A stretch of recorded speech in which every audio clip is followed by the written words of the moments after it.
स्वागत है आपका म्यूचुअल फंड नीति में।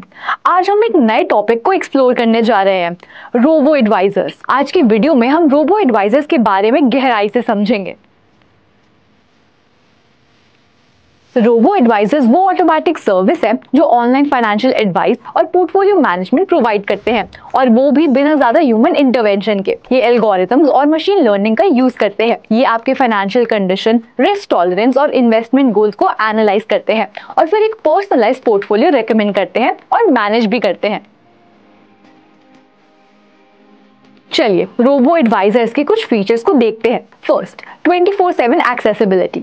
रोबो एडवाइजर्स आपके लिए हमेशा उपलब्ध होते हैं, जिससे आप अपने निवेश से जुड़ी किसी भी जरूरत को कभी भी पूरा कर सकते हैं। Second, low cost. कम ह्यूमन इंटरवेंशन के साथ रोबो एडवाइजर्स अपने सर्विसेज को कन्वेंशनल एडवाइजर्स के मुकाबले बहुत कम प्राइस पर प्रदान करते हैं। Third, transparency. ये प्लेटफॉर्म्स ट्रांसपेरेंट होते हैं ट्रेड्स, फीस, पोर्टफोलियोज और अदर इन्वेस्टमेंट सब्जेक्ट्स के बारे में। Fourth, efficiency. पोर्टफोलियो चेंजेस को एफिशिएंटली और इफेक्टिवली मैनेज किया जा सकता है। Fifth, user experience. ये easy to use interfaces provide करते हैं। Sixth, accessibility for small investors. कुछ रोबो एडवाइजर्स छोटे इन्वेस्टर्स को टारगेट करते हैं और उन्हें फ्यूचर में वेल्दी बनाने के लिए सपोर्ट करते हैं।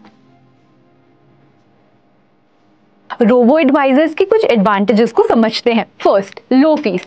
रोबो एडवाइजर्स आमतौर पर एसेट्स अंडर मैनेजमेंट यानी कि AUM से कम 1% फी लगाते हैं, जो प्रोफेशनल इन्वेस्टमेंट मैनेजमेंट को एक बड़े ऑडियंस तक पहुंचाता है। Second, low minimum balances.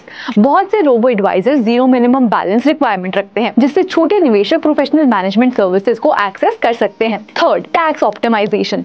Robo advisors design होते हैं कैपिटल गेन्स टैक्सेशन को मिनिमाइज करने के लिए, जिससे इन्वेस्टर्स को ज्यादा रिटर्न मिल सके। Fourth, rebalancing. ये प्लेटफॉर्म्स अपने आप पोर्टफोलियोज को रीबैलेंस करते हैं टारगेट एसेट एलोकेशंस को मेंटेन करने के लिए। इंडिया में रोबो एडवाइजर्स अभी अपनी इनिशियल स्टेज में है, लेकिन हाल ही में कई कंपनीज इमर्ज हो रही हैं जो अलग अलग मॉडल्स ऑफर कर रही हैं। कुछ प्लेटफॉर्म्स एडवाइजरी फी चार्ज करते हैं और इन्वेस्टर्स फिर उनकी प्लेटफॉर्म के थ्रू म्यूचुअल फंड्स में इन्वेस्ट कर सकते हैं, अक्सर एडिशनल ट्रांजैक्शन फीस के साथ। इंडिया में रोबो एडवाइजर्स काफी इनिशियल स्टेज में है, जैसे कि फुली ऑटोमेटिक नहीं है। ETFs के बजाय म्यूचुअल फंड्स में इन्वेस्ट करते हैं। ऑटोमेशन।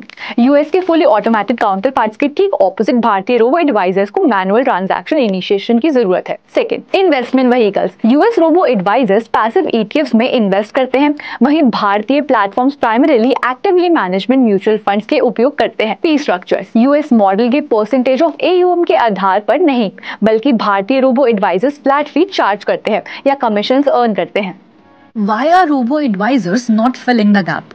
अवेयरनेस। इंडियन इन्वेस्टर्स के बीच में रोबो एडवाइजरी प्लेटफॉर्म के बारे में कम जागरूकता है, जो कि एक बड़ी चैलेंज है। कॉम्प्लेक्सिटी। सिंप्लिसिटी की क्लेम्स के बावजूद भी पोटेंशियल न्यू इन्वेस्टर्स के लिए इन्वेस्टमेंट प्रोसेस में अभी भी कॉम्प्लिकेशन महसूस की जा सकती है। Robo advisors financial investment management industry को बदल रहे हैं और प्रोफेशनल फाइनेंशियल एडवाइस और पोर्टफोलियो मैनेजमेंट को एक बड़े ऑडियंस तक पहुंचा रहे हैं। इंडिया का रोबो एडवाइजर अभी तक पूरी तरह डेवलप हो रहा है, लेकिन इसमें बड़ा पोटेंशियल है देश के बढ़ते टेक सैवी इन्वेस्टर्स बेस को सर्व करने का। अगर आप एक इन्वेस्टर है या फिर अभी अपनी इन्वेस्टमेंट जर्नी स्टार्ट कर रहे हैं, तो रोबो एडवाइजरी प्लेटफॉर्म्स एक्सप्लोर करके आपके फाइनेंशियल गोल्स को पाने में एक बड़ा डिफरेंस ला सकते हैं। आज के लिए इतना ही, मिलते हैं अगले एपिसोड्स में। स्मार्ट मनी एक ऐसा प्लेटफॉर्म है जो आपको फाइनेंशियली अवेयर बनाता है, चाहे ट्रेडिंग की बात हो या इन्वेस्टिंग के डिसीजंस हो या फिर हो म्यूचुअल फंड्स। यहाँ फाइनेंस के A to Z को बेसिक से लेकर एडवांस लेवल तक समझाया जाता है। तो बिगिनर हो या फिर एक्सपीरियंस्ड, हमारे पास है आपके लिए हर तरह के मॉड्यूल्स। तो जुड़े रहिए हमारे स्मार्ट मनी से। Mutual fund investments are subject to market risks. Read all the scheme related documents carefully.